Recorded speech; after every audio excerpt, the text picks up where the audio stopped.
Tim, are we ready to go? You're all set. Go ahead. Thank you, Tim. I'd like to call this meeting to order. Would someone move item 1.02 to approve this agenda? Move it. Second. Are there any additions or corrections? Updates were all made on the website. Thank you. Mrs. Perry, I'm a yes. Mrs. Pappalardo. Yes. Mrs. Lyons. Yes. Mrs. Mainville. Yes. Mrs. Albagore. Yes. Mr. Cordone, are you there? I thought I saw you.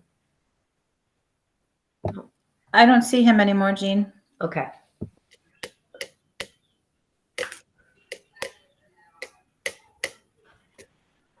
All right. Are we all set?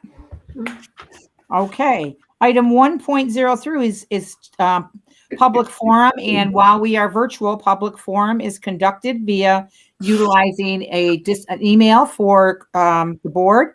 And you may send your questions or concerns to the Board of Education at clerk at fulton.cnyric.org. You can also find this address on our school website.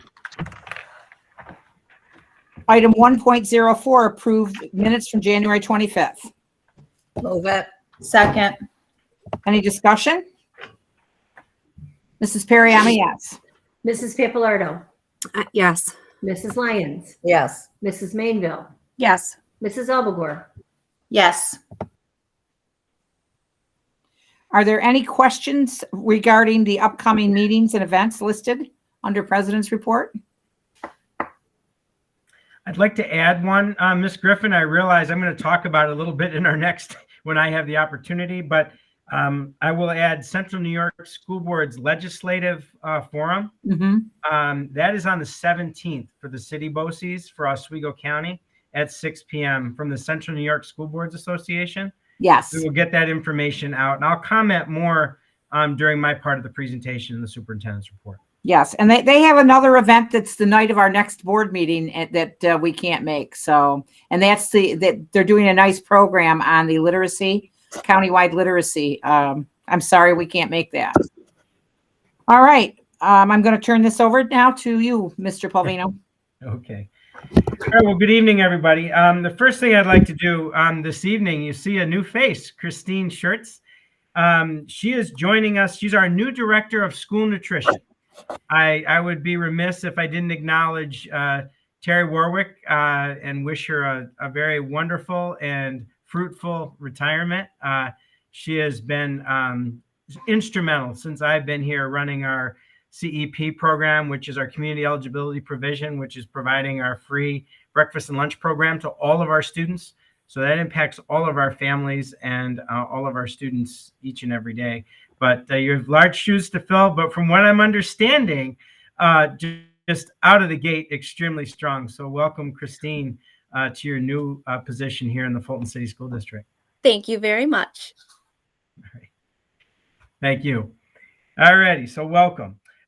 Next this evening, so you're all set. Christine, you're welcome to stay or not, but we just wanted everybody to put a name with the face. So looking forward to great things for our kids. Jerry, Ms. Geithner is going to lead our overview of the BIMUS 2 at our last board meeting.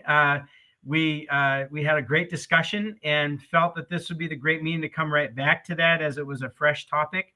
And then we were actually looking at all the results recently. And then what we'll do is we'll do our strategic coherence plan family engagement at the 22nd meeting to continue our work on our strategic coherence plan. So Ms. Geithner. Good evening, and thank you. Before I begin going into the specifics about the BIMUS, I wanted to acknowledge that this is really part of our whole comprehensive social emotional wellness framework for our students. And a critical part of that is obviously our school counseling team, and this happens to be National School Counselors Week. So if you see any of our school counselors when you're out and about this week, please thank them for their dedication and the hard work that they do to support our students, their social emotional wellness, and their readiness for whatever life brings them after they leave us. So happy School Counselors Week to all of our great counselors. So the BIMUS, as we talked about in our previous meeting, is a data tool that we use as part of our multi-tiered system of supports. And in our district, that covers academics, behavior, attendance, and social emotional developmental health. So we're looking at the progress and growth of the whole child over time. The BIMUS 2 specifically is a tool that helps us we use it as a universal screening, but we also use it as progress monitoring and program evaluation. So the tool itself consists of a rating scale that has 34 items on it, and it's completed online. Specifically, it asks either the teacher or the student to reflect on the past week, so the week prior. It is not long-term assessment or medically diagnostic in any way, but it really is about the impressions about how the student is functioning over the previous week before the assessment is completed. There is one critical item on the rating scale, and that measures a risk of self-harm. And if students indicate that that is a concern, or if teachers rate that as an area of concern, an alert automatically goes to the building principal and the members of the student support team who are designated in each building to receive that information. And they can respond immediately, notifying the parent, assessing the child more completely to determine the level of risk and or the level of support that is needed. So right now, our K through 6 teachers are the ones who complete the rating scale for our elementary students. They complete it on each student in their class. We estimate it takes approximately 2 to 3 minutes per student to complete each rating scale. Our students in grades 7 through 12 complete the rating scale themselves. It's a self-reflection, and it takes between 4 and 8 minutes per student.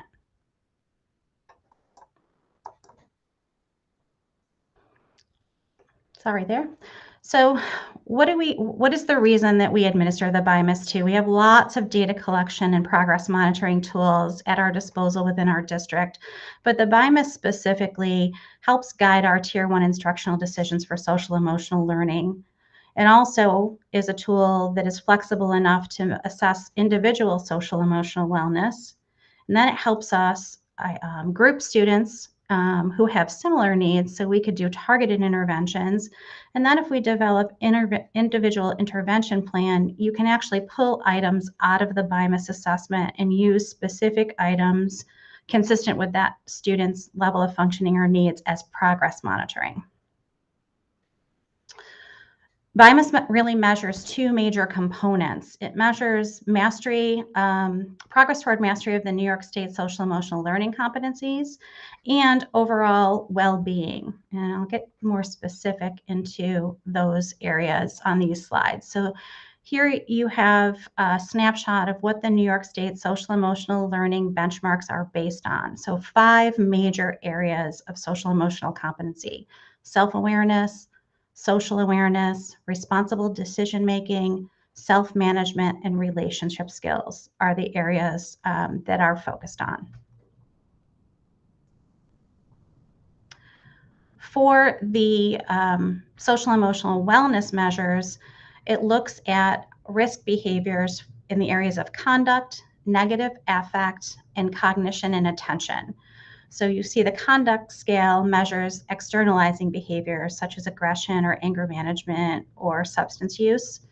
And the affect scale measures internalizing behaviors, students who might identify themselves as withdrawing or having feelings of sadness or anxiety.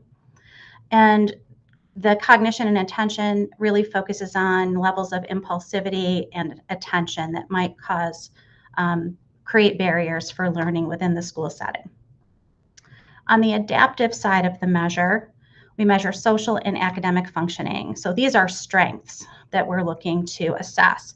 So it measures behavior around maintaining friendships and resolving conflict. And the academic measures focus on students' engagement with academic development, how responsible they may feel they are about their learning, assessing their organization and planning, and other positive youth development traits. And for those of you who've been around for a while, you'll remember the 40 developmental assets and the strengths that we were looking for in students. That's really what these adaptive skills are focused on. And students are ranked themselves or are rated by their teacher as having these as a strength, a typical level of functioning in comparison to their peers, or each individual area being a concern.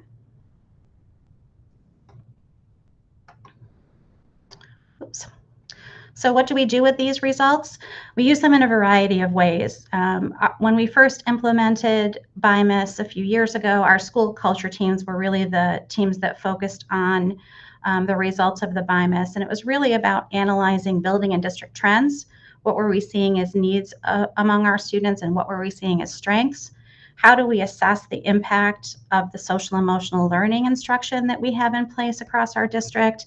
And then also giving us a way to really celebrate our areas where our students are functioning well and build upon those strengths. And then if there are needs, to develop problem-solving solutions around those needs. Our classroom teachers have access to the BIMIS data for their classroom. And they also now, you'll see we put in parentheses here a mention of 5 Lab, and you're going to learn more about that on the 22nd when we do a more comprehensive data presentation. But our BIMIS data is now in 5 Lab, which is a tool that our teachers now have access to help them monitor real time how students are performing and a number of the measures that we have available to us across the district: academic, social, and behavioral.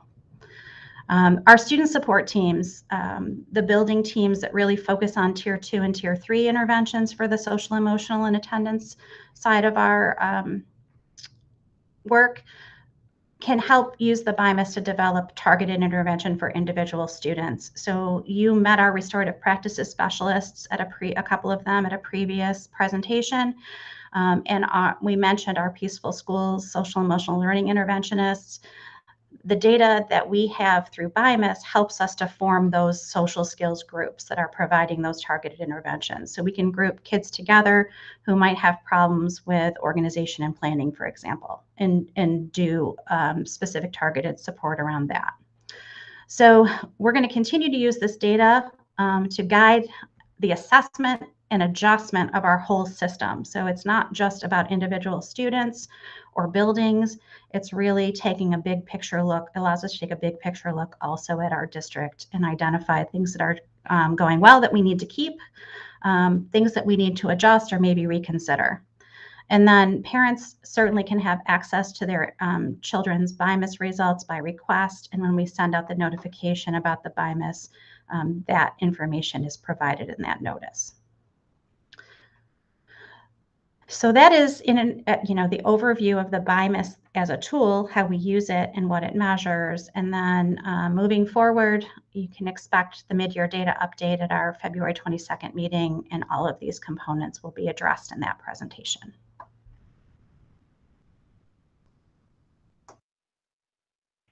Thank you. Any questions this evening? I know there were a few questions at the last board meeting. I hope that these address those. Miss Tiffany as well as Miss Geithner are more than willing to answer questions, whether if you have them this evening or tomorrow or a week from now. So if you have any questions about that, we're more than willing to answer them. All righty. Very good. Well, the next part is our budget update. The 22-23 enrollment and staffing status is this evening. But I wanted to make a couple of comments before we move forward. On February 1st, our budget committee, and I know there were a couple of board members that were a part of that, so please chime in if I don't capture it well, but I thought the team did a great job. They get to hear me speak for about 40 minutes, going through a lot of information.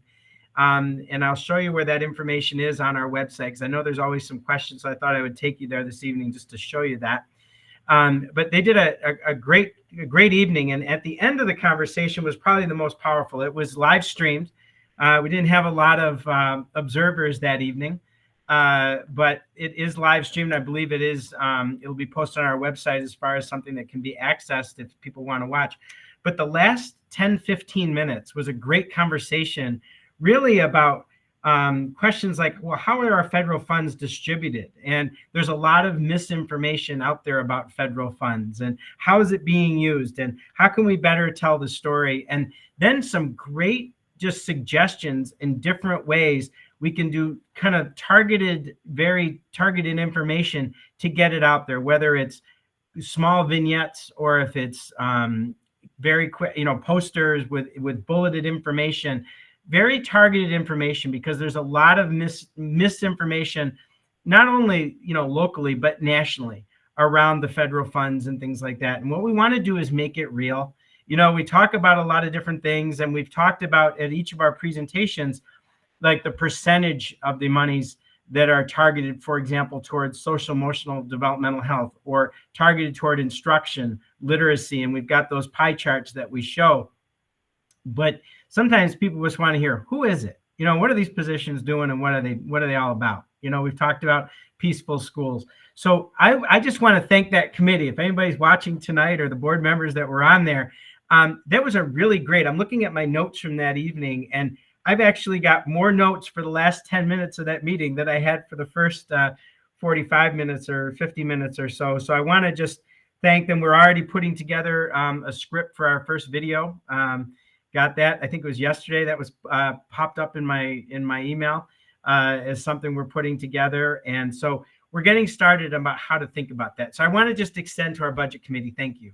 It was a great start. The next meeting for that committee is on March the 1st at 6 p.m. and we'll be live streaming it that evening. And just I'll quickly show you if I can make this thing work here. 1 second here. We'll see if I can make it work. I don't like that. That's not going to work for me. Let's try it this way. I do better with Windows. So it'll be this window. Let me show here. So I just wanted to show you when this comes up on the screen. This is our, there it is. That's our website. That's the opening page of our website. And right here on the left-hand side, for everybody that's viewing and for the board, here's our 22-23 budget information. And right on this page, you've got all of our presentations that have been done so far this year, from the budget meeting timeline right up through the entire process down here at the bottom. And then what we've done so far in relation to our strategic coherence plan with respect to innovation, leadership, literacy, and instruction. We have to get social, emotional, developmental health. It's right there. So there's the link. So we've done 5 out of the 6 components. And as I mentioned earlier this evening, we'll be doing the 6th, or our family engagement, on there. If you remember, we actually tie back to our work, our federal funds in each of these presentations. We've also provided a budget glossary and fiscal management goals. So just to give you an idea of the different things that we're doing. The other thing, before I move on to this page, which I'll move right up here, let me get up to the top there. I want to do an infomercial for the Central New York School Boards Association. On February the 17th at 6 p.m., there's going to be a Zoom meeting chaired by the Central New York School Boards Association. So because my Gene Perry does such a great job keeping me organized, I had an invitation in my calendar this past Saturday on the 5th. So I actually spent an hour and a half Saturday morning with the Central New York School Boards Association with the OCM BOCES.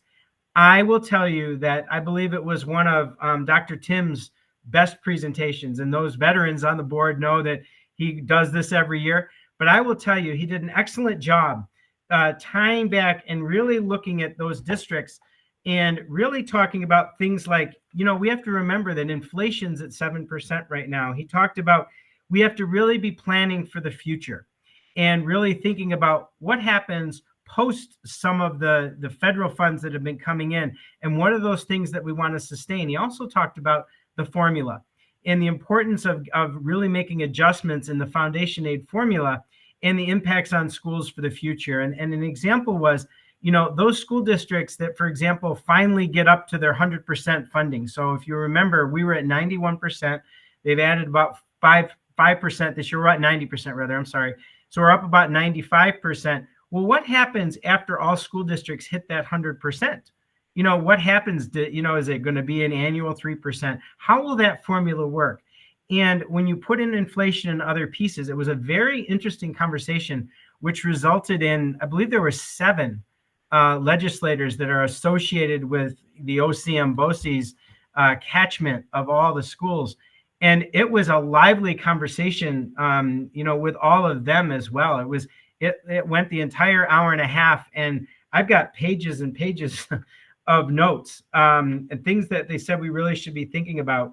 And it got me thinking about things, things like, the combined wealth ratio and the impact of CEP on districts, making sure that we're taking a stock of free and reduced lunch and all of that. And you'll see a slide in ours that we've actually been able to keep ours sitting right there at that 63, 64% number. Other districts, if you're not keeping an eye on that, you start to lose that. So that was one of his points. I don't want to spoil the opportunity that's coming up.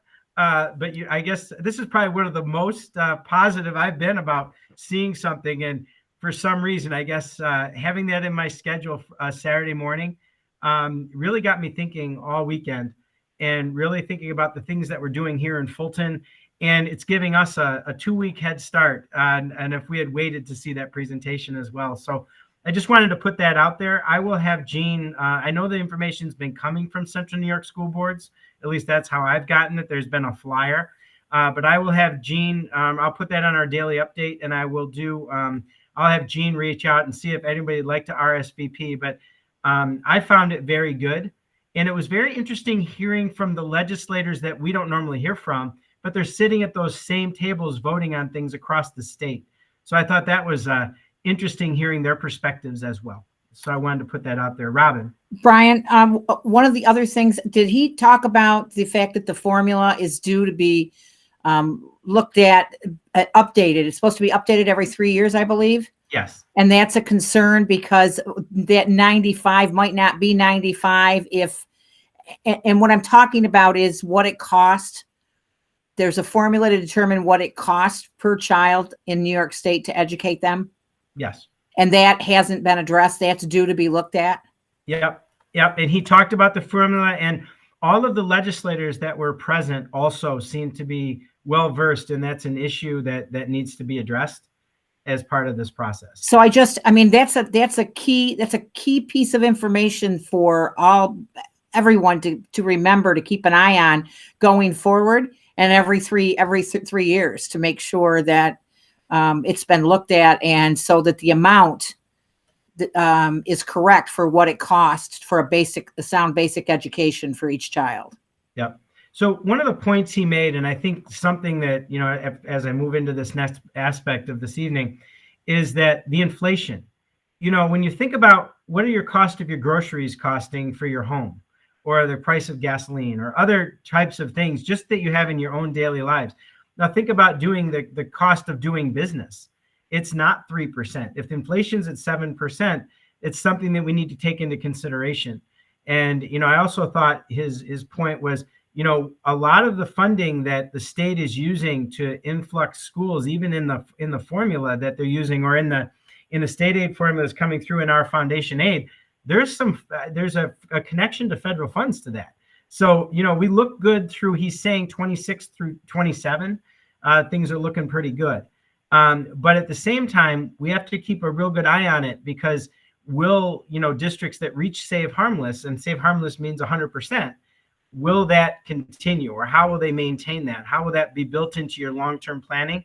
And I thought that was a really important piece. I took a lot away from this that day. He even talked about our community set aside, and finding ways to get that moved to unrestricted, finding different ways to ensure that doesn't get lost in this shuffle. So there was a lot of different points, and I've always walked away with just good reminders. I walked away with this one with a lot of things to think about, to make sure that as a district, as the leader of this district, I'm taking into consideration and sharing with this board as you're making decisions over the coming months. As well as I also thought about the budget committee, and saying they really should have the opportunity to observe this, as well.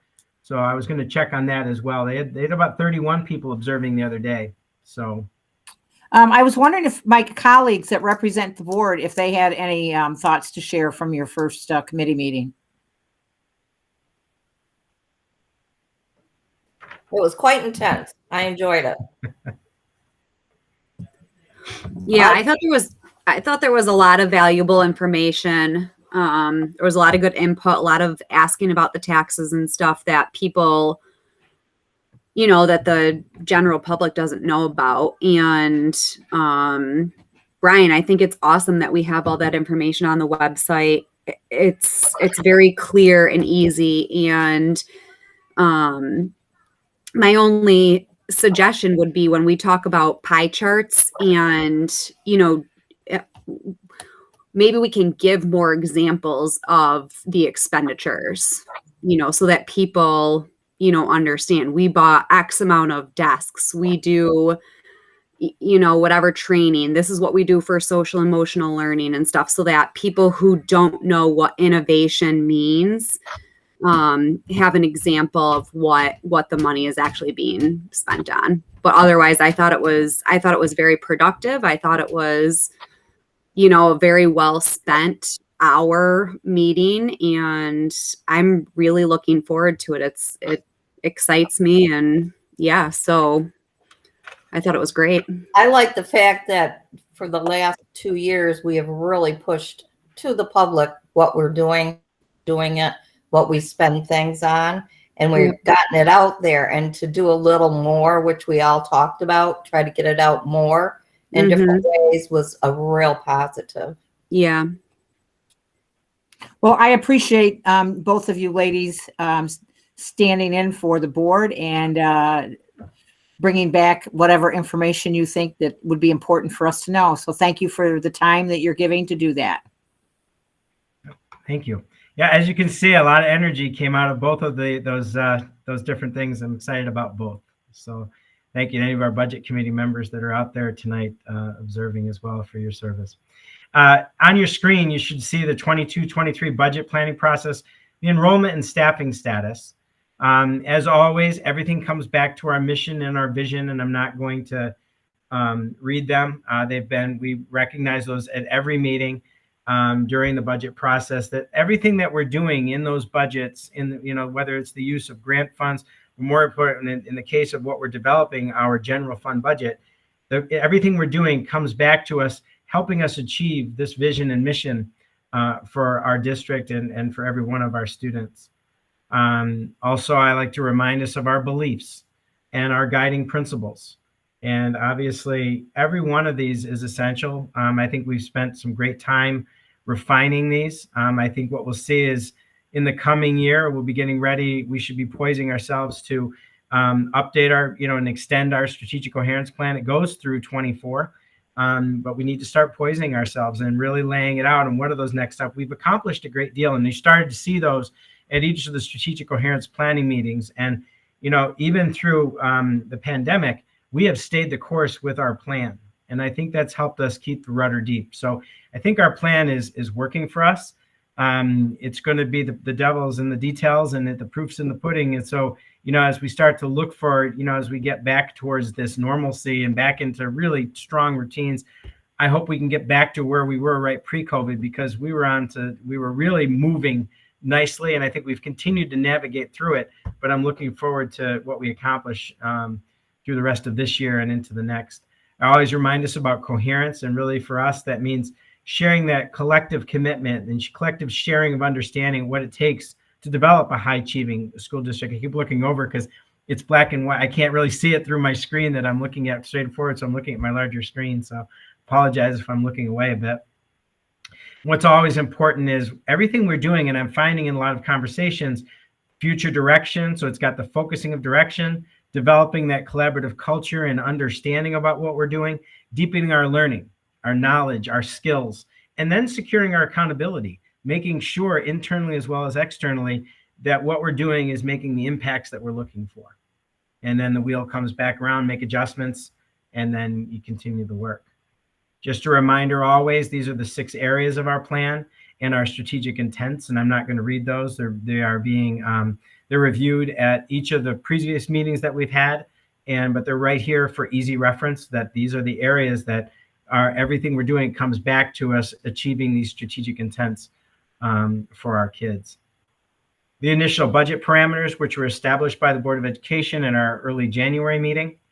And those of you that if you're watching, you can click on each one of these. There's an arrow. You can click. It'll actually take you to the reports. Those reports were also on the website that I shared earlier this evening. So I'm not going to read those, but these are the parameters. They're very consistent with our previous year and also consistent with our strategic coherence plan. And we need to make the link right here. This one is up on the website, but we need to put the arrow here. So there's an easy link from this report. If somebody's in here at GC, I'd really like to look. They'll be able to click and it'll take you right there. Family engagement, as I said, will be on February 22nd. I already talked about the budget committee. This was the slide that was going to remind me to go there. We'll actually we'll add the budget policies as well. They are on our policy notebook, if you will, on the board docs. But we did share there are specific budget policies that we also shared with the budget committee. So this was really the slide to remind me to talk about the budget committee. So I already did that. So all of this information is also on the website and in those reports as well. So I wanted to take you to the data, and anybody on my team, whether Dan or Dom or Jerry, please chime in if I miss anything. Just really snapshots. This should look familiar to you. We try to be consistent with previous year's presentations so you can see longitudinally what we're doing. So this takes you back to 2011-12. And in 2011-12, we were at 3,783 students in the Fulton City School District. Fast forward to 2021-22, we're at 3,258. So, you know, math-wise, you had 500, that would take us just short. So it's about a little over 520 kids less. Just to operationalize this for you and conceptualize it for you, think about our average elementary school size right now is, we have a small school at Volney at 342 or give or take, but our other schools are sitting right around 515, 500. So that's the size of an elementary school. I hadn't conceptualized it that way, or the size of our junior high, just over 500. So that gives you an idea of the number of kids that have been reduced. I believe the stronger we get as a district, the better we're going to get at reducing that number. And I think you can see we had a little bit of a slowdown here. 1920, we were at 361, then 3260. But you can start to see we're losing. Somewhere between 50 and 100. So I believe the stronger our programs get. Somebody said to me today, we should really reach out to all of our realtors and tell our story of all the things that we're doing. That was one of the things that actually came out of another budget discussion I was in today. And that was an idea, making sure that people know the richness of our schools and what we're offering in our schools. And I think that goes to the budget committee and what they were talking about. Tell our story, really show the things that are going on in our district. 2 early college high schools, drone programs, early literacy programs with state-of-the-art instruction around the science of reading. All of those different things are going on. So this just gives you a number, it gives you an idea of the trends in our district, as you can see. Anything I'm missing on this slide, Team Fulton? Pretty good there? All right. The next slide, I alluded to it earlier with the community eligibility provision, or our school lunch program that we've been doing. I believe I've been here this is my 6th year. So I want to say we've been doing this at least 4, if not 5.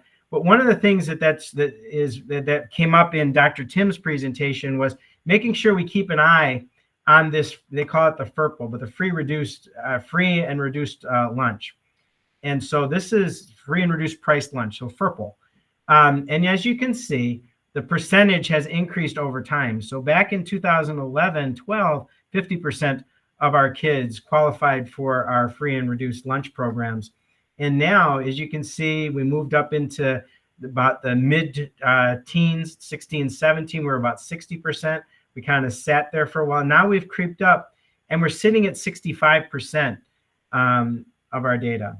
So Dan, or you want to comment? Is there anything I'm missing on this slide here? Okay. No. And it matches up, as you can see, with our enrollment. So these are our enrollment figures that you saw on the previous slide. And this is our K-12 enrollment. So this is not our pre-K. That's why that number is a bit lower. K-12 enrollment versus free and reduced lunch. So this is good, but this is something as a board that you need to stay after us. Are we monitoring this closely? What we don't want to see is if our actual number is 65% and we're dropping into the 50s, we got to keep an eye on that. And one of the things that I learned on Saturday, and as a reminder, our director of school nutrition has always brought this up. The direct certifications are key. And that's really something important. And that's something that Dr. Timms indicated boards of education should really advocate for. The direct supervision process is really important because that'll affect not only this, but this number goes into our formula for the aid. So this is another reason why that's important. Any questions on that slide? I know I throw a lot of information at you all the time, but it's a great reference. It allows you as a board to really see over time. This one is one, and the teams always help me out on this one if you'd like. There's a lot of pieces on this slide. So you've got enrollment and subgroups. So at the bottom, you'll see K-12 enrollment.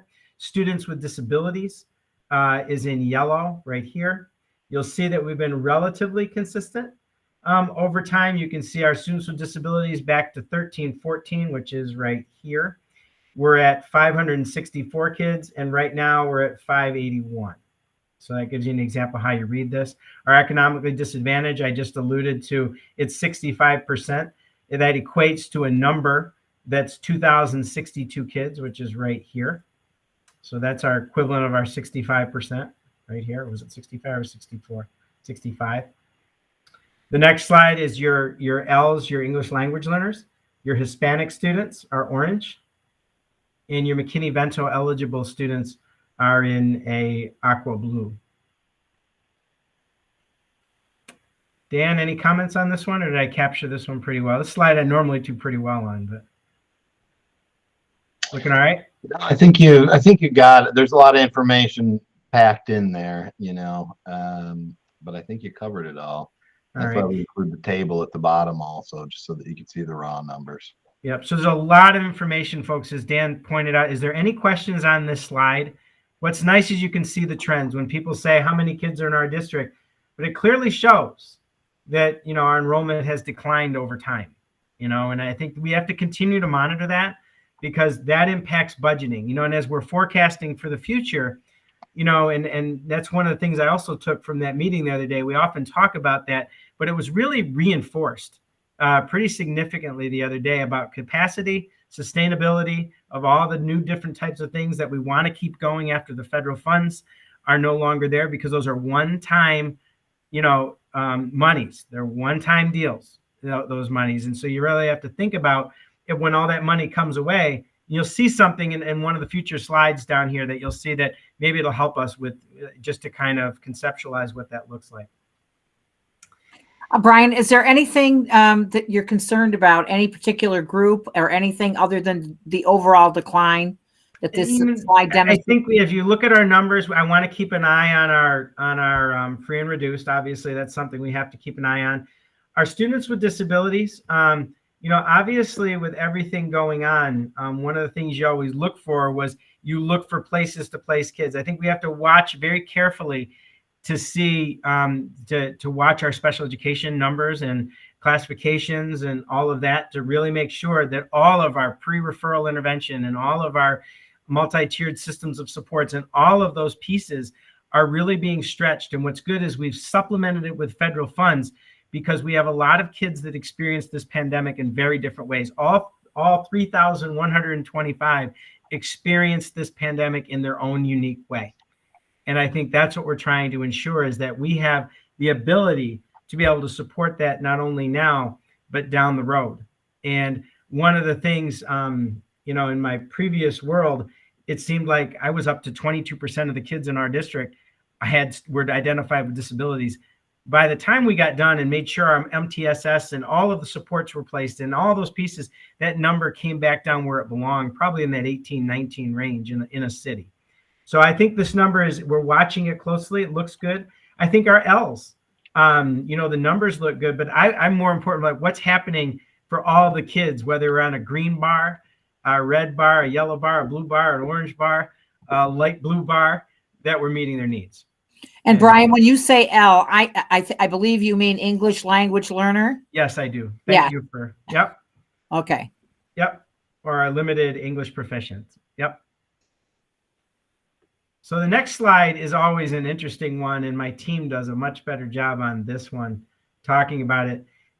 This is our live birth numbers with actual kindergarten and current year enrollment. So, Dan, I know we talked about the other day. The black numbers was I believe the number projected. Why don't you go ahead and do this one, because I don't want to mess it up. Dan, why don't you talk about this slide? Sure. Let me see. Let me get it large enough.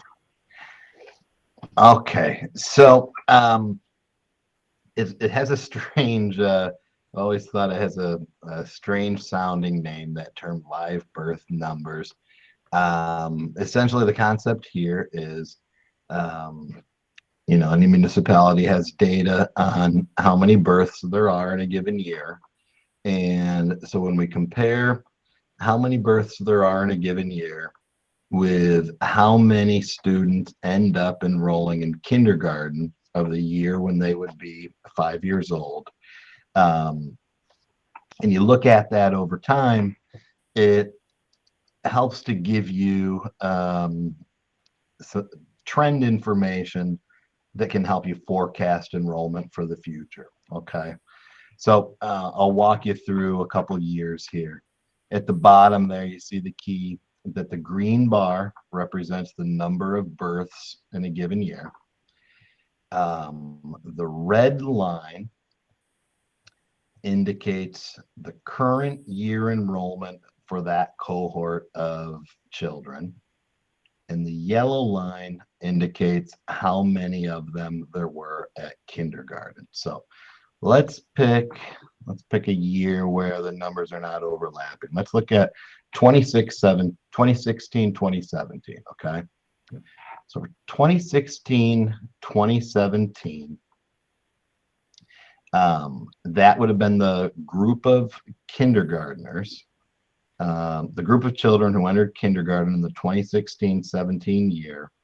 And so you shoot back 5 years, that would have been 2011, 2012. And in that year in Fulton, we had 271 babies born. By the time they got to the year of kindergarten, we look at that yellow line, 271. So actually, this was an exact 271 children actually enrolled. So that was a perfect match year. Now, 5 years later, 256 children remain from that cohort. And I think I just botched that explanation, so I apologize. Let me put you on the spot, Dan. I'm sorry about that. No, it's no problem. I had to get my head around it again, actually. So let's take it another. Gets confusing. So essentially, what it says is the number of kids that were born, and then the number of kids who enrolled, and then the number of kids who are presently in the cohort. That's at the time, right? That's right. So what we find is that over time, we end up with 93% of the babies born in Fulton enrolling in kindergarten. Okay.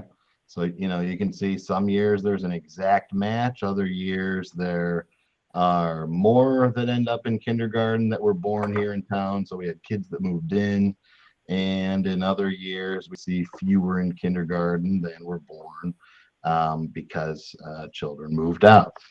Over time, when we look at that trend, 93% on average end up enrolling in kindergarten of those who were born in Fulton. Yeah. Okay. It's a good point. It's really important for our projections. I guess as a board, why is this important? Just to give you an idea of what do our trends really look like over time as far as the birth rates here in the city, so that we can actually see how we can project out all the way to 24, 25 at this point in time. Right. We already know how many have been born, how many babies have been born, though they won't be in our classrooms for 1, 2, 3, 4, 5 years from now, and that can help us project. Yep. So I hope it's helpful. It's a good slide because this is really essential. As a number of you talk about forecasting, this is gives us an idea of what do kindergarten classes look like coming in? What are those elementary cohorts going to look like? What are we projecting for the future? So when you look back and you see groups of 312, 320, you see over time, just naturally why our numbers are going down, because the birth rates have also gone down. So it's interesting to see. And Brian, our pre-K number, we're allowed how many slots can we afford for pre-K? I believe it's 144. Is that correct, Dan? Yes. Yeah. So our pre-K funds only allow us to help not quite half of those kids? Conceptually, yes. If Yeah. the funding stayed the same and what we have as Right. far as the number we're approved for, yes.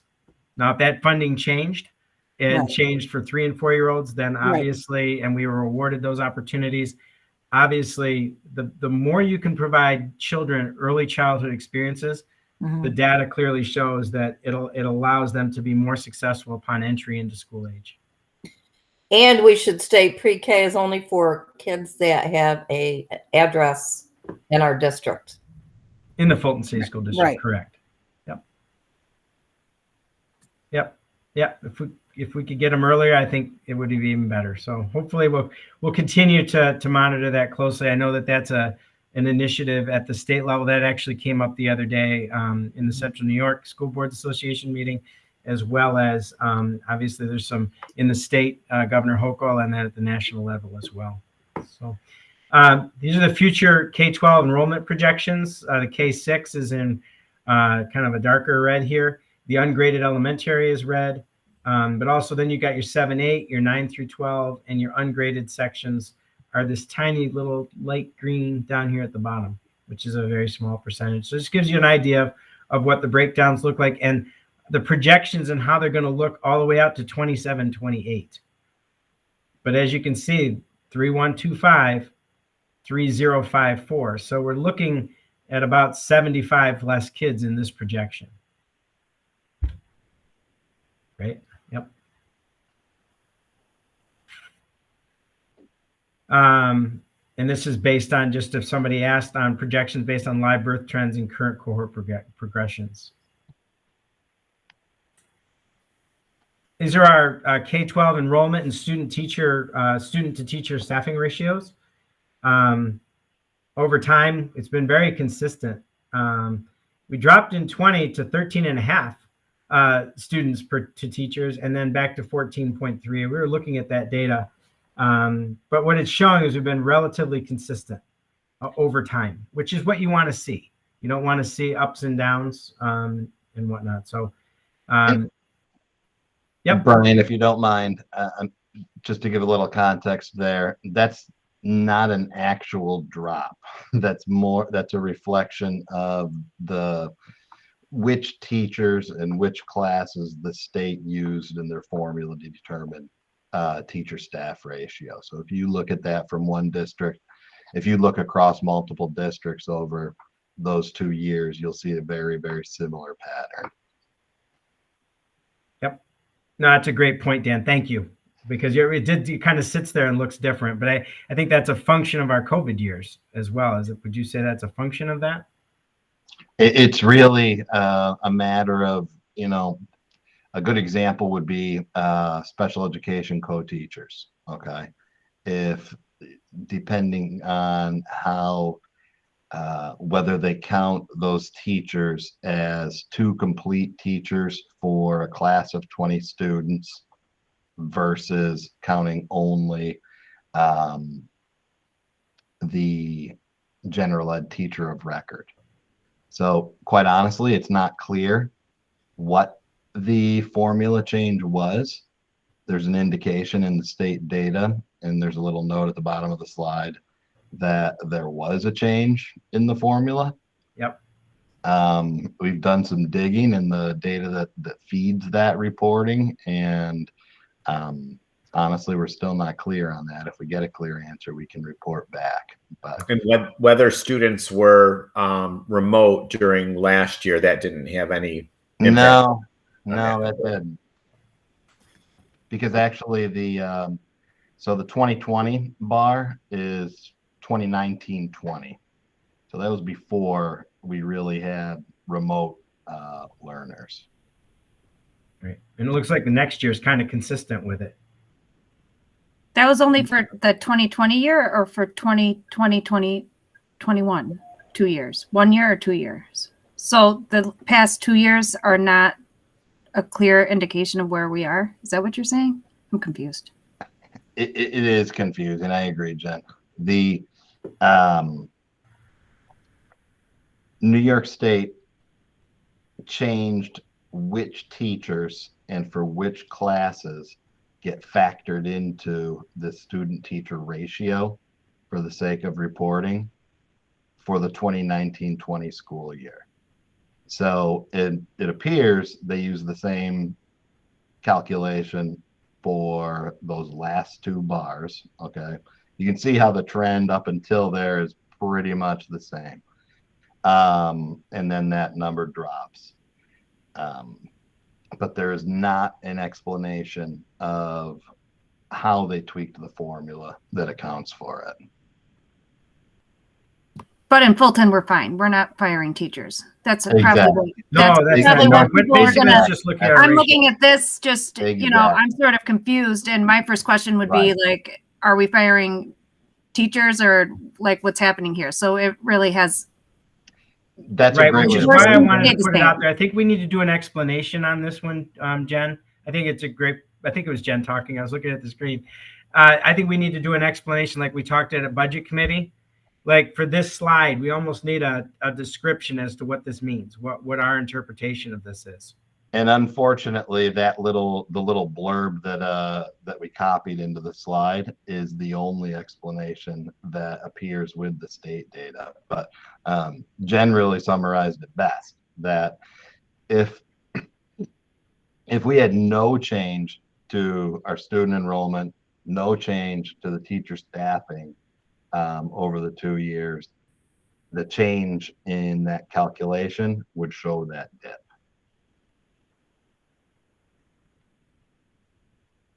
That's funny. Yeah, when we had the slide put together, I was like, we talked about this too as a team. So How does this line up with what we believe our student to teacher ratio is locally? I mean, we have our numbers, we look at it. I mean, you look at class size, you look at, would you say it's close or? I think we're consistent. We haven't seen a change to all of these years. We really haven't seen much of a change. We had a little bit of an increase, if you remember, over years. We could pull previous reports and take a look at that. Our average class size sits somewhere around 20 to 22.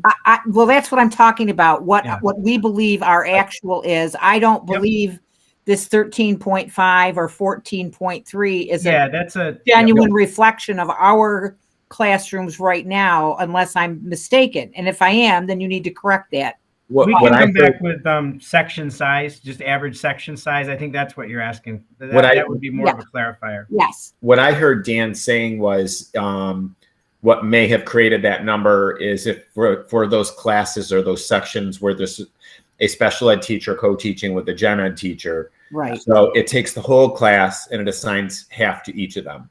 Is that fair, Dan? Yep. So section size, class size, those are easy numbers for us to present in a very clear and understandable way.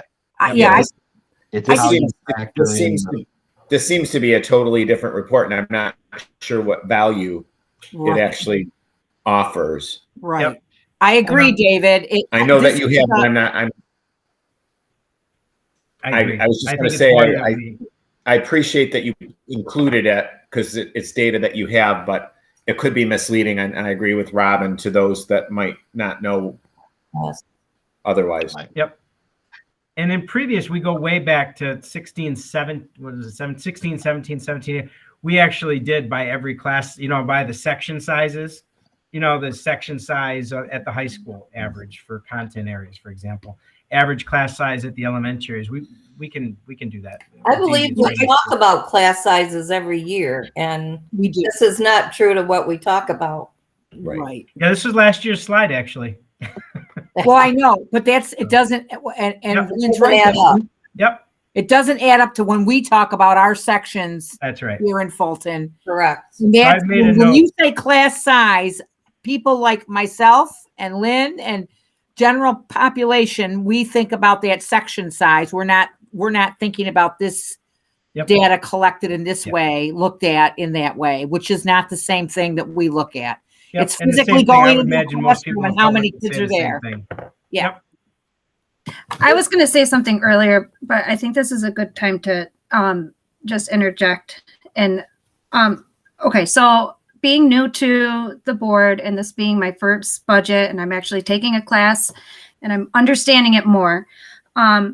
I'm really happy to hear that the budget committee is working so hard to put it in layman's terms, because it's a lot to understand. It's a lot to like come into your brain and try to compartmentalize.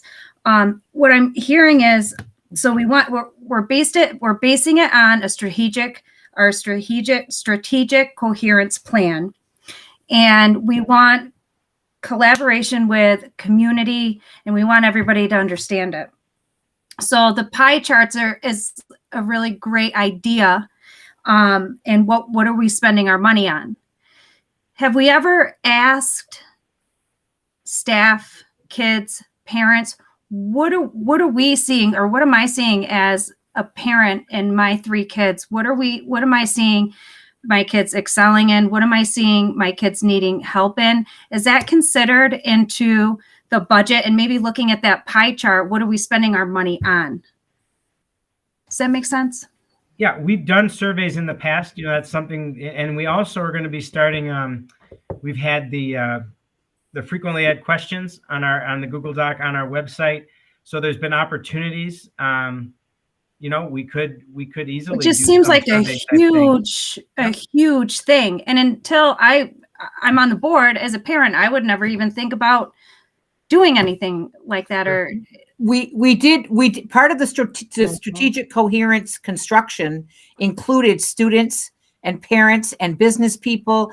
I mean, we had all of our stakeholders sat at the table, teachers, to talk about some of the things you're talking about, Jen, what they felt they needed, or what they felt our students needed more of, if in the case of the teachers or the parents or business people, what they thought was lacking. A lot of that was factored into that strategic coherence plan, along with the survey information that Brian periodically gathers. And being a budget year and deciding on what we want to spend our money on, should we concentrate on what the community, what parents, what students feel like they need the most? I don't think you can do that in a year's time, because when we build our budget, we're building a multi-year budget for that sustainability piece. I don't think we can turn around on everything that fast. So I personally would feel uncomfortable having people think that we could suddenly flip the switch and do something. Right. Nothing drastic, but just, I don't know. Just, it's my first year, and it's very interesting, and it's very complex. And I just wonder these things. So it's a good question. And all I'm trying to point out is there are changes. It's changed a great deal over the many years that I've been around, and it changes based on need or based on a vision. Sometimes it's not just need, it's a vision for what we believe the need is going to be 5 years out, or, you try to prepare our kids. But again, I don't believe that we flip it over that quickly in a year's time. Sometimes you can add a program, but to actually do a good job in implementing something, the multi-year approach has worked, I think, better. But I would look to some of my colleagues that have been here a while to see how they feel. But that's my opinion. I just wonder, just the pandemic and just the shortcomings that we're seeing our kids with the math and the English and the instructional piece. And I hear a lot about like the social emotional part, which is important. It really, really is. But I feel like just, to me, and I could be wrong, we're focusing a lot about that. And I just see so much need in just English and math. what our kids are just so behind. I just worry about that. I don't blame you. I think about that myself, and I listen to my grandchildren. But one of the issues that we all have, and this is everywhere right now, is finding staffing. So again, it's going to be a program approach more than adding staff, because you'd be lucky. We're hard pressed to find staff in a lot of instances now. Right. Everybody's scrambling for the same people, and the pool's gotten very small. And I want to say, Jen, it's very interesting that you're talking about this, because for the last 6 years that I've been on the board, I have asked over and over to be visible, to ask questions. And you're coming on here and you're an educator, and you still didn't know a lot about the working of the board and what our jobs are, and all the work we do. So think about you asking those questions right at this point, when we have a whole community of people that really have no idea what's going on and how we're spending the money. And for the last 2 or 3 years, I know I asked that we have this committee with people from the community on, so we can get ourselves out there to make them understand. Also, I have asked for them to talk into layman terms. We had a whole list of what everything meant at one point, which on the website glossary. There you go. I wouldn't even know where to go for that, though, and it's through nobody's fault. I'm not placing blame on anybody. But what I'm saying is, this is, everybody wonders about communication, and this is we've tried over and over and over, and I just want to put that out there, because I want everybody on this board to understand how important they have been to work with this community. Even our administrators trying to get everything out in the open.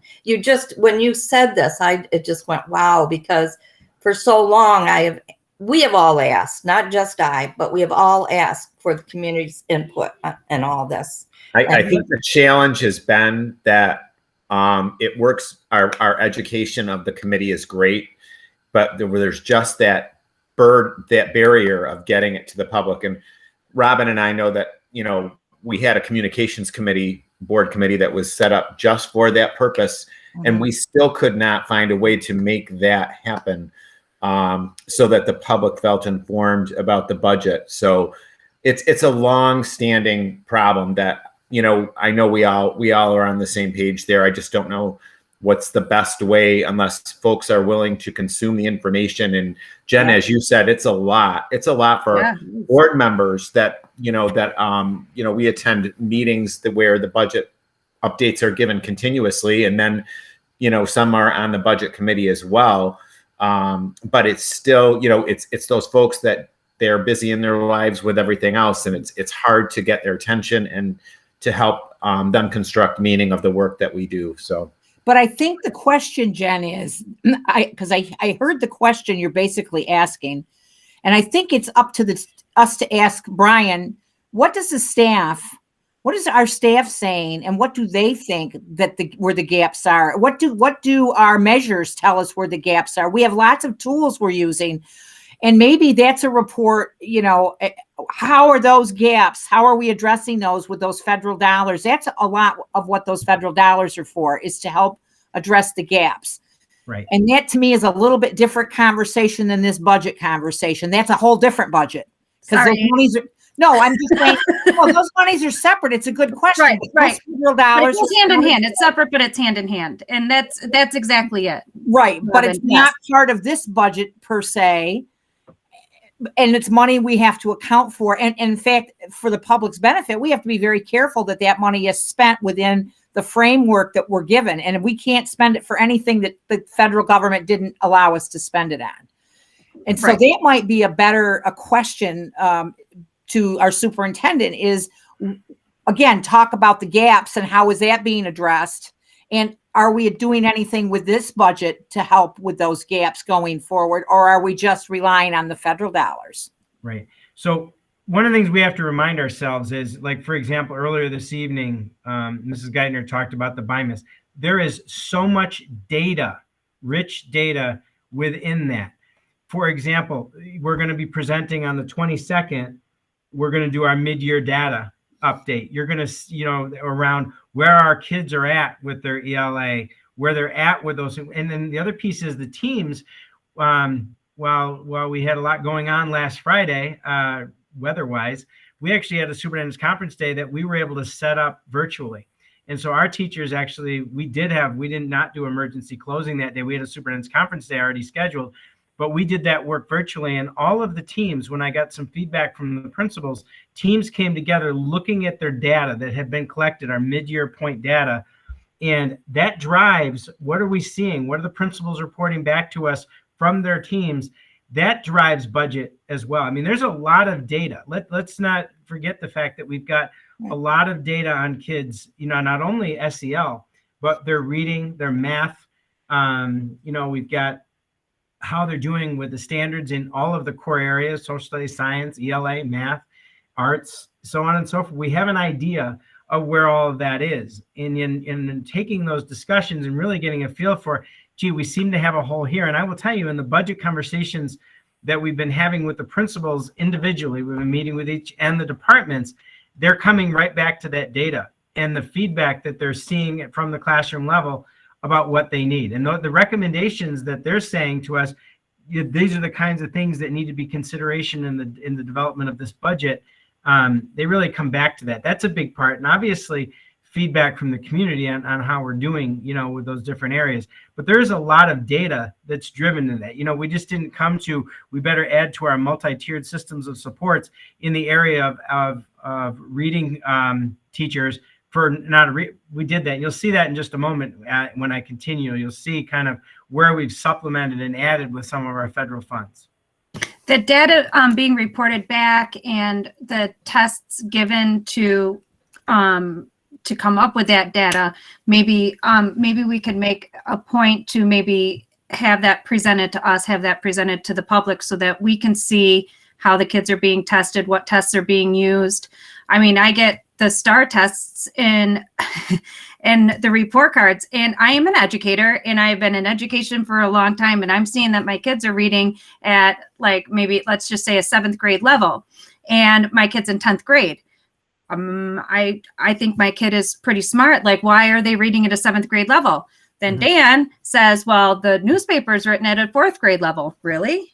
I didn't know that. I had no idea. So is this a bad report or is this a good report? So maybe having I don't know.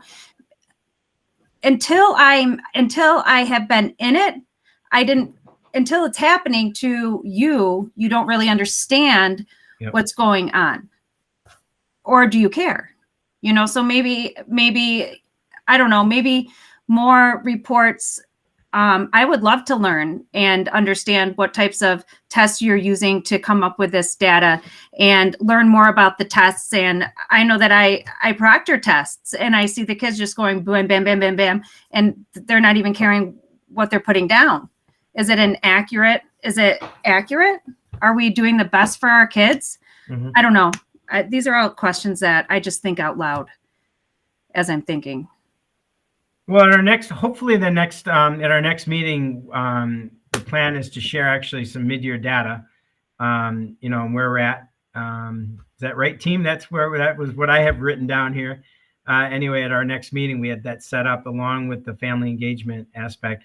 So normally, I looked last year, we did that report last year in February, and it'll be in February again. So that's consistent when that mid-year report is done.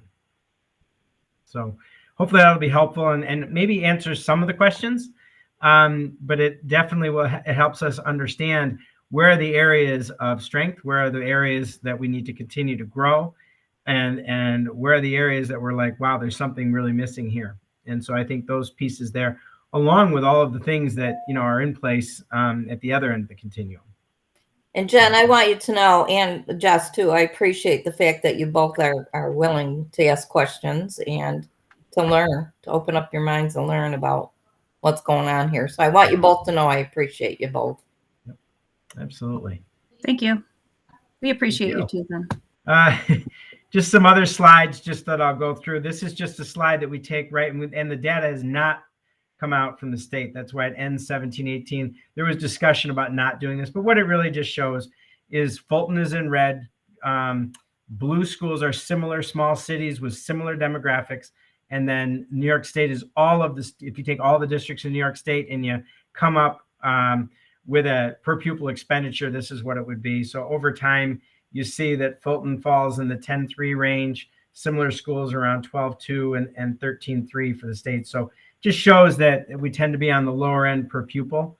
It's just a slide and in my budget presentations, we'll provide any updated information we have. So that's all that is. It really just demonstrates over time where we've been at for a variety of reasons. That we're fiscally tight with money. That's what it says.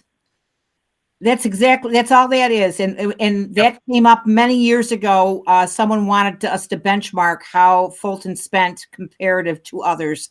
And that's really all that shows is how we spent, what our spending is like compared to others. Yep. It's just a simple, it just shows you over time when people say we overexpend, really compared to others, we don't. So this is the special education. So it's just an extension of this slide. This is special education. Once again, same kind of trend over time. Fulton is red, similar school districts, small cities with similar demographics, and then yellow is all of the school districts, all as a whole in the state. And you'll see, once again, we tend to be pretty consistent, with our spending. So this is a slide that I was talking about. This makes it a little bit more tangible than that per pupil, or the number of student to staff ratios. And Dan or Jerry, Dom, you want to chime in? But this is essentially, let's look at our elementary. There are 77 sections of kindergarten through 6th grade.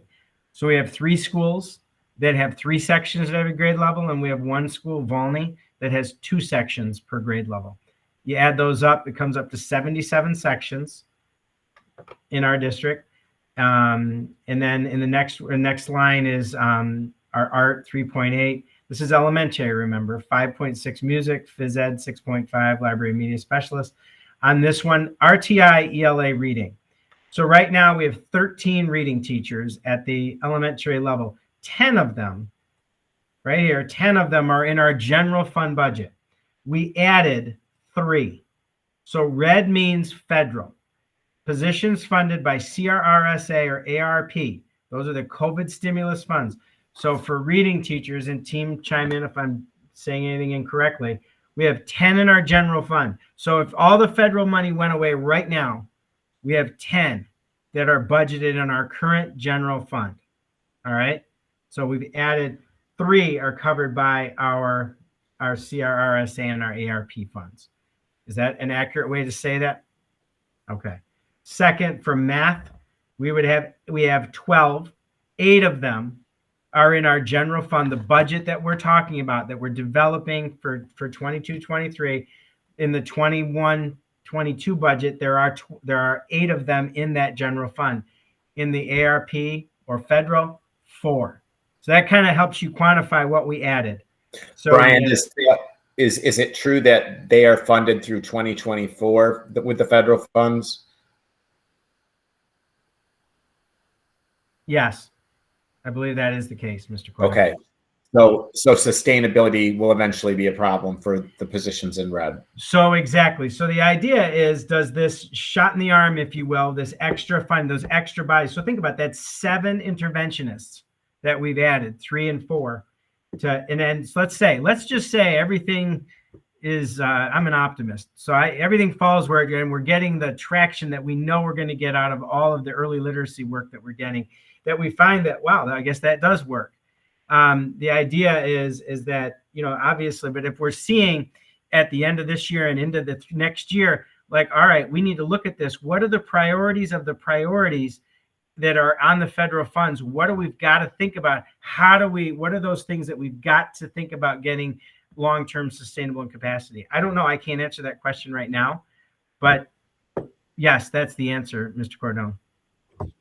And Dave, just another tidbit of information. The CARES Act and GEARS, those were really meant to catch our students up. It wasn't meant to be long-term funding.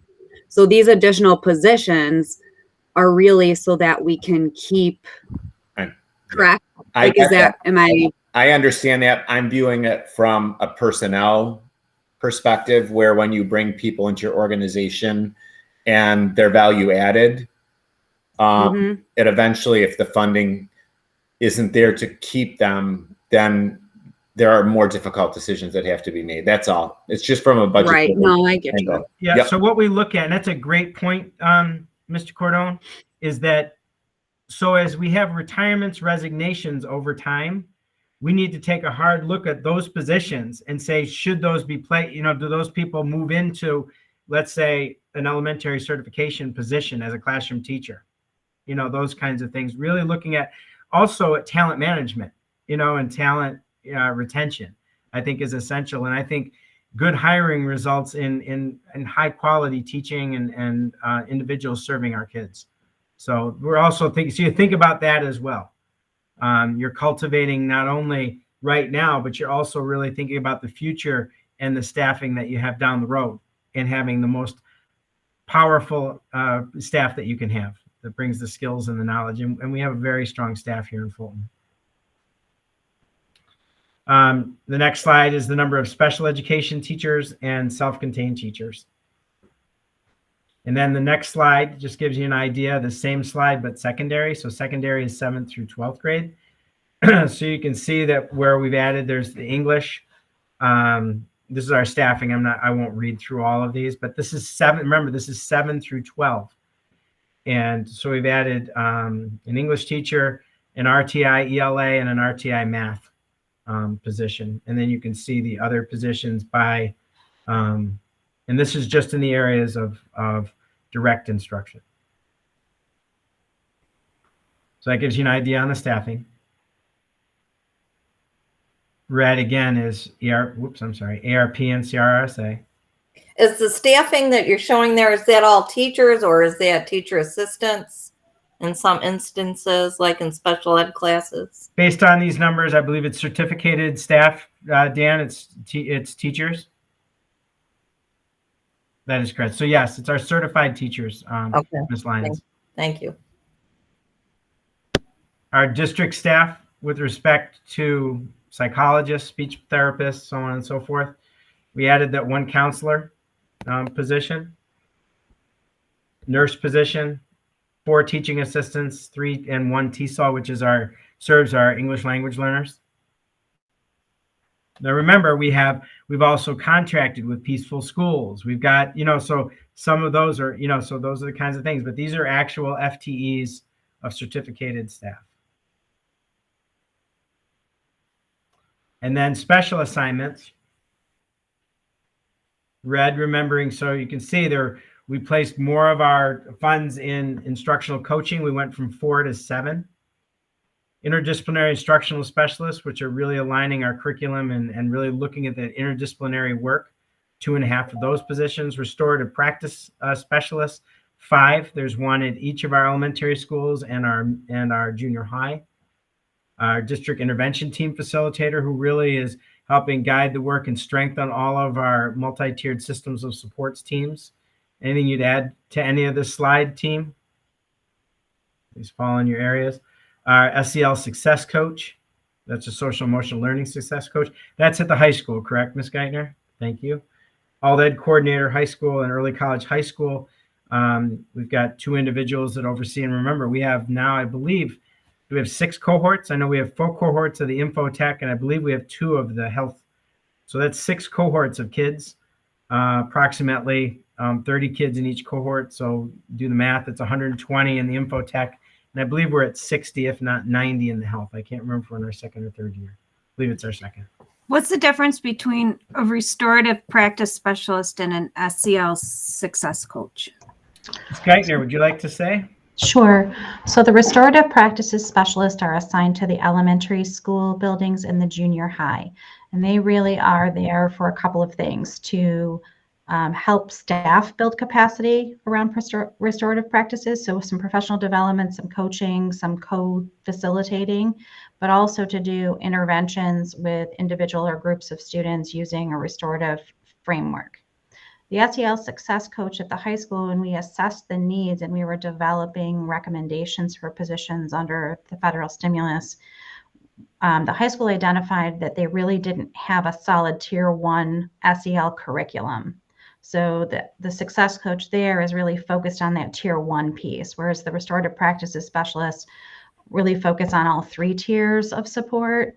The primary focus for this year of the SEL success coach is to build that curriculum that's aligned with the social emotional learning benchmarks. Jerry, have the restorative practice coaches been specially trained and certified too? Is that another difference for us or no? They are all either counselors, social workers, psychologists, or special education teachers with some behavioral expertise and background.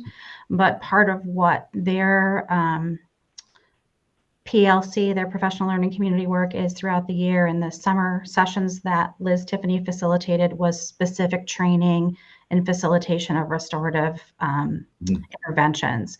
And so they meet regularly as a PLC, and they also attend trainings to hone and develop those skills. Liz Tiffany is a statewide trainer. She is certified as part of an initiative that was statewide, and she can then turnkey these practices with our team. But we also seek city BOCES support and other New York State technical assistance on keeping our restorative specialists up to speed on current practices. When we got the COVID stimulus funds to add staff, were we able to divide and place staff members in areas that the district felt were the areas of most need? For example, we have 3 instructional coaches. Okay, so let's say 3 instructional coaches. We added 3 instructional coaches. Did we say we need those more than maybe 3 more RTI English teachers? Do you know what I'm trying to say here? Did we allocate? Can we allocate the specific amount of money any way we want, or does it have to go into like SEL and instruction? Are those 2 separate? Would you like me to speak to that? Just when we decide where we want them? Mm-hmm. Go ahead, Dan. So yes and no. And there's so yes, there are. We've talked about how there are about 20 allowable uses within the budget requirements for the use of these funds. Okay. Some very specific to providing social emotional supports for students, some very specific to addressing learning loss gaps. Okay. In terms of our strategy, what we looked at was not, the goal was not, let's add 4 reading interventionists. Let's add 5 math interventionists. It wasn't an arbitrary, we've got, looking in the couch cushions and it looks like we've got enough for 5 more interventionists. The goal was one of reaching a certain level of support at each grade level. Okay. So what we wanted to be able to achieve in each of our elementary buildings was that for each grade level team, in addition to the classroom teachers, there would be an additional provider of support. And that additional provider might be a reading or math interventionist or a consultant teacher if it's a building that has that service. Okay. So what we wanted to get to this level of equitable support at each building. And once achieved, then that gives the building principal the power to kind of allocate that support within the building. Okay. So those happen to be the numbers that brought us to that additional level of support. By being able to add that, by being able to have that additional support, expert support provider at each grade, that enables us to offer that additional intervention group at each intervention time. Okay. when you do that, speaking of class size and student teacher ratios, you know, if we've got 3 sections in a 3rd grade and we're also able to add a consultant teacher and a reading interventionist to be part of that team approach, then we've got smaller groups for intervention. We're able to offer more intervention options to meet more needs. So, you know, it was a very strategic approach to how we selected the positions that we did. On the sustainability side, we also spent a lot of time looking 3 years ahead in terms of our anticipated retirements. So in some cases, you know, where the ultimate goal is adding that additional support personnel, we might have made a decision to appoint in reading, because we know that that's going to be an area that's going to be heavy in retirements over the next years, and where we can absorb some of this anticipated loss through attrition, where in another role we might have appointed through elementary, because that matched where we expect the retirements. Okay, so there was a combination of matching the types of positions to reach a very targeted level of support for our students, while also trying to be strategic, to Dave's point about not hitting a cliff 3 years from now where we're faced with a whole bunch of layoffs at once. And you know, yes, I understand that. I understand that better. Okay. I just look at the number, and I feel like I'm coming across where I don't think the SEL part is important, and I don't want to come across that way at all. I think I'm really super focused on just the losses that these kids have gotten academically, and that's where I'm just super focused right now. I want to make sure you guys understand that I don't mean to come across as SEL is not important. I just see that number 5, boom, like that's just a really big number. So thank you for that explanation. I do understand that more. And so with that also, you know, I think we have an opportunity through a group like Budget Committee to explore, with the gift of a few years, are there ways to maintain the level of support in a model that, by creating some efficiencies that might let us maintain the support without the need for all of those additional stimulus positions.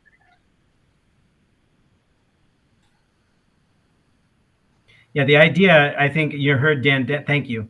I think Dan did a nice job talking about, we were very strategic, you know, in every position, in every dollar, really thinking about how do you ensure that we're supporting, you know, those immediate needs that we were hearing, but also building and supporting our staff by providing those resources. You know, for example, all that early literacy work we did, you know, how do we ensure that we sustain and we help and support so that 2 or 3 years from now, we're up to speed, and that we may need the support right there because we've built the capacity of our staff.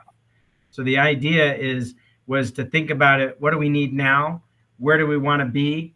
And how are we going to get there, and ensure that we have a plan at the end of the federal funds running out that continues on.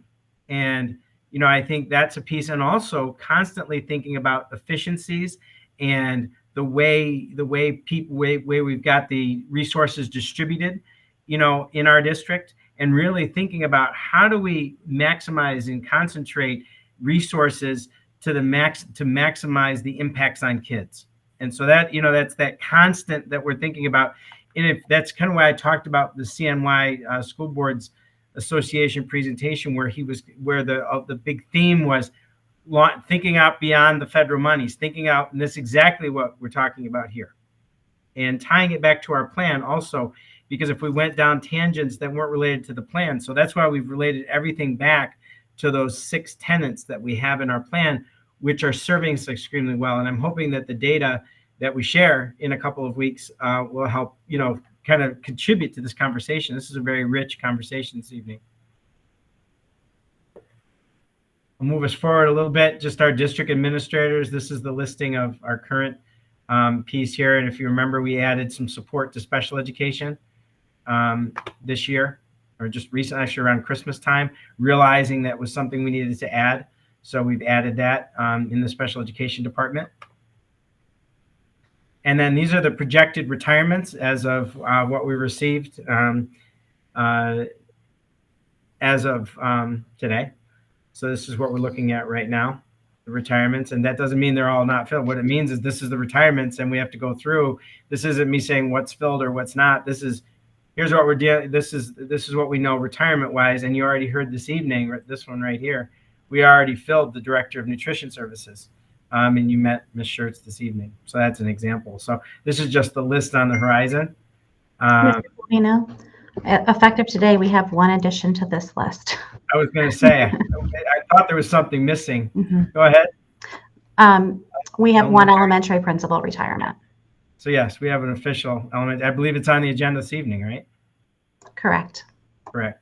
So yes, we'll have it. That'll be Fairgrave Elementary. It'll be opening as well. So that's a new addition since we put this presentation together.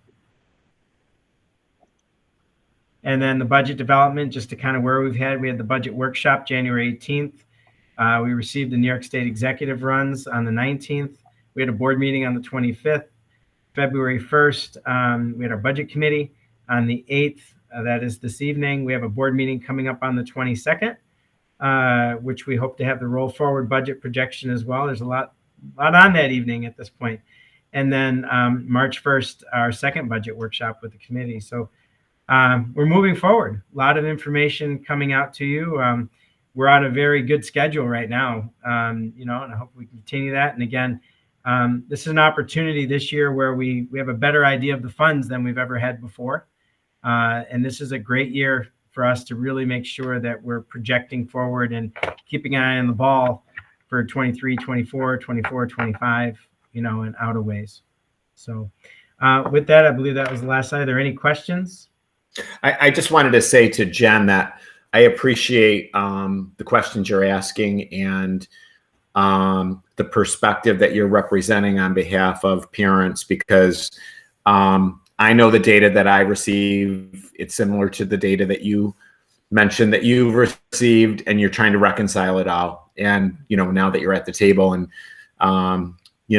we want to understand where our resources are going. And I do agree that, learning more about the supports for the academic needs of our kids, I'm looking forward to that report as well.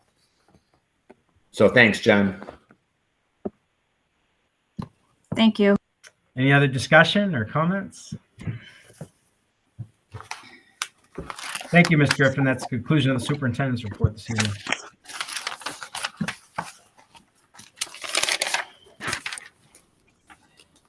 All right. Would someone move item 4.01, financials? Move it. Second. Any discussion? Mrs. Perry, I'm a yes. Mr. Cordone, Yes. Mrs. Mainville, Yes. excuse me, Mrs. Lyons, Yes. Mrs. Papalardo, Yes. and Mrs. Alvagore. Yes. Item 5.01 is to approve policies, and we have a list of them. We saw them at our last meeting. Any discussion? Mrs. Perry, I'm a yes. Can we have a move? And a I'll second? move it. Oh, I'm sorry. Thank you. I'll move it. Brenda will second it. Okay, any discussion? Thank you all. Mrs. Perry, I'm a yes. Mr. Cordone, Yes. Mrs. Mainville, Yes. Mrs. Lyons, Yes. Mrs. Papalardo, Yes. and Mrs. Alvagore. Yes. Thank you. Item 6.01 to approve the Committee on Special Education recommendations. Move it. Second. Any discussion? Mrs. Perry, I'm a yes. Mr. Cordone, Yes. Mrs. Mainville, Yes. Mrs. Lyons, Yes. Mrs. Papalardo, Yes. and Mrs. Alvagore. Yes. And I will ask my colleagues if you'd like to batch all of the personnel items, 7.01 through 7.15. Move it. Second. Any discussion on any of those items? Mrs. Perry, I'm a yes. Mr. Cordone, Yes. Mrs. Mainville, Yes. Mrs. Lyons, Yes. Mrs. Papalardo, Yes. and Mrs. Alvagore. Yes.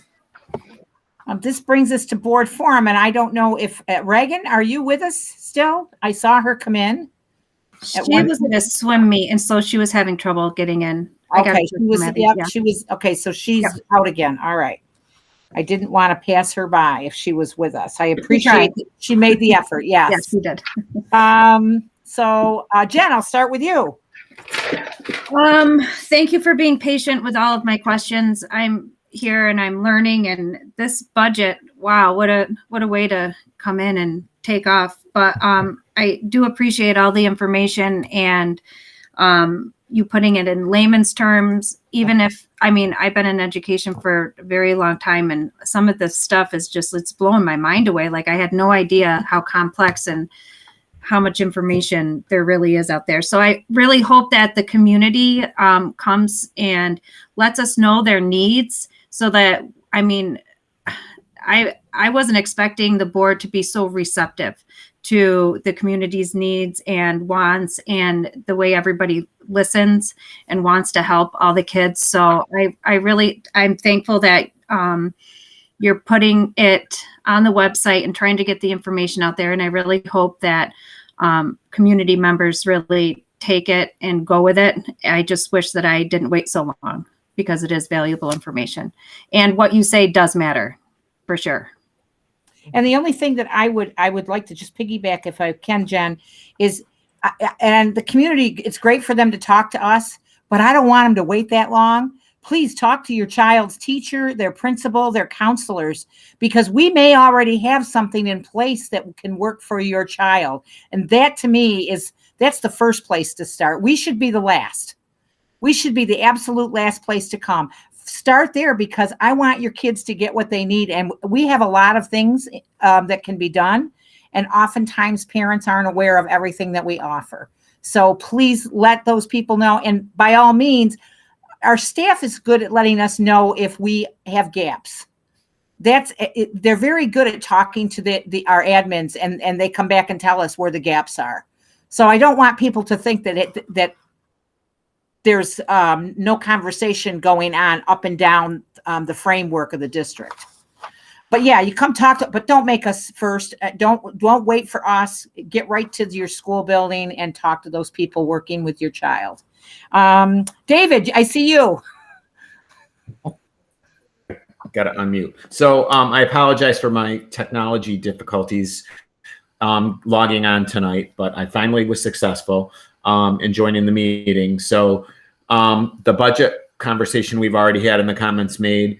I did have a question about that I received from the Speed Demons. And I did mention this to Brian, but I kind of have a follow-up question. I'm wondering, so our rates for pool use, we know they're driven by contractual increases and minimum wage increases for groups that use the pool. But I got the impression from the parent group that they were caught off guard by the increase, just finding it out recently in a bill. So I'm wondering, my question is, how do we communicate when we reorganize in July if rates go up to anyone that might affect? And I don't know if you have an answer for that, Brian, so I'm just going to leave it there for now, and you can get back to me when you have a moment. The other thing was, more recently, I think it was this morning, I saw in the news, and now I have a greater appreciation for the concerns surrounding masking and the resistance on folks in a board meeting not wanting to mask when they're supposed to. And I'm going to reference what I saw. I think it was the Fayetteville Manlius board. So I'm interested to how that's all going to unfold, if the mandate is extended, and how we'll be responding to that. I thought that board was put in a difficult spot. So, and the last thing is thanks to all of our retirees for all of their effort, their work, their years of service. It was a long list to see. So congratulations to all of them. Thank you. Who am I seeing now? Lynn. So much good conversation tonight. That's all I have to say. The last couple meetings I've been involved in, the budget meeting and this meeting, just so many good questions and great explanations. And I want to say thank you. I don't know, a lot of work, I guess, on everybody's part. It's the first time in 6 years I've understood the birth ratio, how that all worked out. And it was put in such great terms tonight. Thank you. Thank you. You're welcome. Took 6 years, but we got it right. Took 6 years, and I finally got it through my head exactly how it worked. So it was great awakening. And everybody out, whoever put that. Absolutely. And I just want to thank everybody again. I know Jen said layman terms. I've preached that for a long time. And I think you guys are getting so good at doing it now. And thank you very much. Jess, I see you next. I forget I can just touch my screen to unmute myself, and I'm like moving my mouse around furiously. So I want to welcome Christina to the nutrition program. I'm sure she'll fit in just fine, and I wish her a lot of success with our district. I want to thank Jerry for your presentation and, all that you and your team do, because you do a lot of really, really good work and it doesn't go unnoticed. I'm really looking forward to the mid-year data. I too also have concerns about, kids that have, 95 averages in high school, but are reading at 5th, 6th grade reading levels. And it just doesn't work out in my mind. So I think that we'll all benefit from that. I also want to, there's word that the governor might end the mask mandate after February break. And I just want to, kind of see where we fall with that, if we're going to, allow our kids to go without masks. And then I just had one final question, I guess, observation. We're about halfway through the school year. When do we kind of like self-evaluate as a board? Towards the end of the year, we have a regular process. Okay. It'll be done before the end of June. Okay. All right. So that's it. So thank you, everyone. You're welcome. And let's see. Brenda, are you there? I am here. Once again, all of my colleagues have said some very amazing things tonight that I was thinking about myself. I really want to thank Jen, though, for bringing all of those questions tonight, because when it comes around to budget and following all of the charts that sometimes Brian puts out around our teachers and who's coming from where and where the monies are going, I'm in my 4th year and I still sometimes get so completely confused with it. But all of your questions, I mean, they hit on tonight, and I appreciate you asking them. I want to do the shout out for our school counselors. I know that this is their week to shine, but they truly shine every week. They are there for our kids and they do such an amazing job. I'm so appreciative for all of the work that they do. And that's what I have for this evening. Thank you. I just want to congratulate all of our retirees. Thank you for the service that you gave this district. Welcome to our new hires. Greatly appreciate that they're joining our team. And again, the conversation was excellent tonight. Questions are good.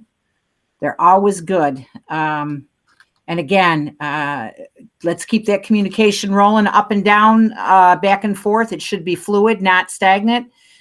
But again, please, folks out there, start parents in particular, if it's your child, please start at the building level and let's get your child what they need as soon as possible. I hate to delay. I hate to delay when a child has needs to be met. All right, so I don't have anything else. And with that, I'm going to ask the board to move to item 8.02 to move into an executive session. Move it. Second. Is there any discussion? Mrs. Perry, I'm a yes. Mr. Cordone, Yes. Mrs. Mainville, Yes. Mrs. Lyons, Yes. Mrs. Papalardo, Yes. and Mrs. Albagor. Yes. We're going to take a 5-minute break and then we're going to enter executive session for those that are watching.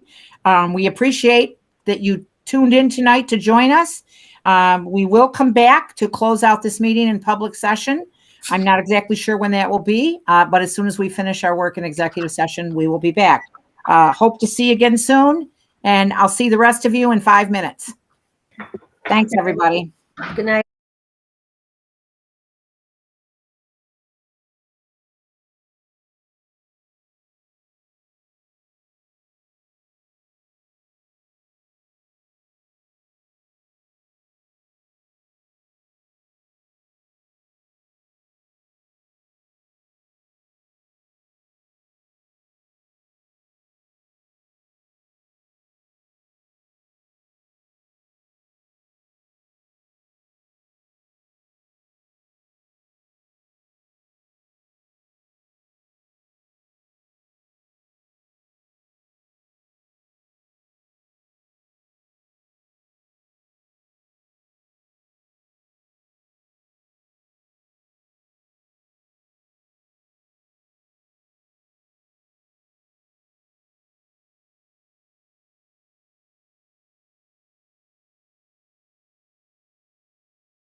Almost. Okay. Okay, go I don't ahead. mean to rush. Thank you, Mr. Wilson. Item 8.03, Move it. the meeting. Second. Okay. Any discussion? Yeah, let me see if I can see everybody. If you can give me a thumbs up. My camera's not working, so I got a thumbs All up. right. So I got thumbs up. We're good to go, Brenda. It's unanimous. Okay. Thank you all. Have a great rest of your week, and I'll see you in a couple weeks. Good night, all. Good Good night, night. everybody. Good night. Good night.